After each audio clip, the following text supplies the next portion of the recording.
Ibandla i-Anglican Diocese of Khahlamba libambe inqila yesihlanu eza kuqhutywa iintsuku ezintathu ukususela ngomhla woku-1 ukuya kowesi-3 kule nyanga.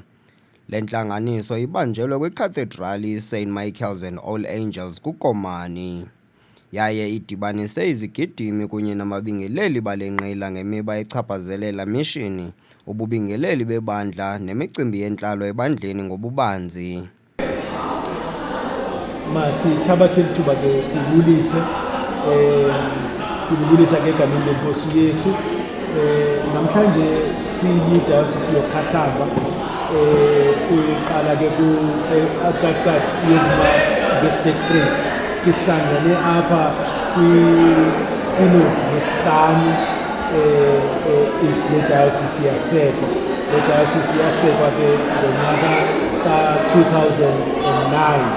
Sihlangana apha ke phantsi komgomo othi repositioning the diocese for mission and ministry, ukulungelelaniswa kwedayosisi ukwenzela into yoba ikwazi ukwenza umsebenzi ethunyiweyo ebantwini.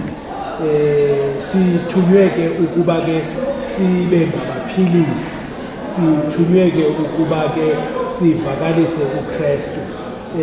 Umbono ke okanye ke i-vision yale diocese ithetha ngokuthi kumele sibe ngabantu abamilisele kuKristu, abantu abanengqondo yobumissionari, kuthetha ukuthi abangqondo yokuthathela ivangeli bayise ebantwini. Ubumissionari ke yayingumsebenzi wokuhamba kuvakalisa ivangeli, hayi ngokuthetha nje kodwa ngezenzo. Kubekho ke iinkqubo ezifundisayo neziphucula impilo yabantu, senze ezo zinto.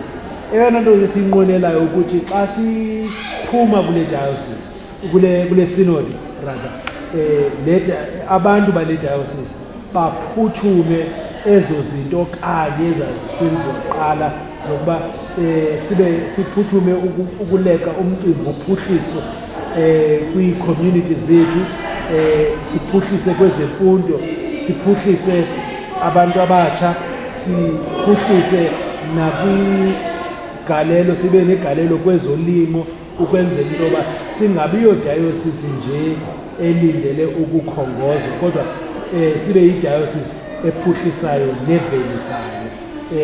Ngulo msebenzi ke esiwubizela nesikhwebela abantu basithi we must reposition i-diocese ukwenzela uba ikwazi.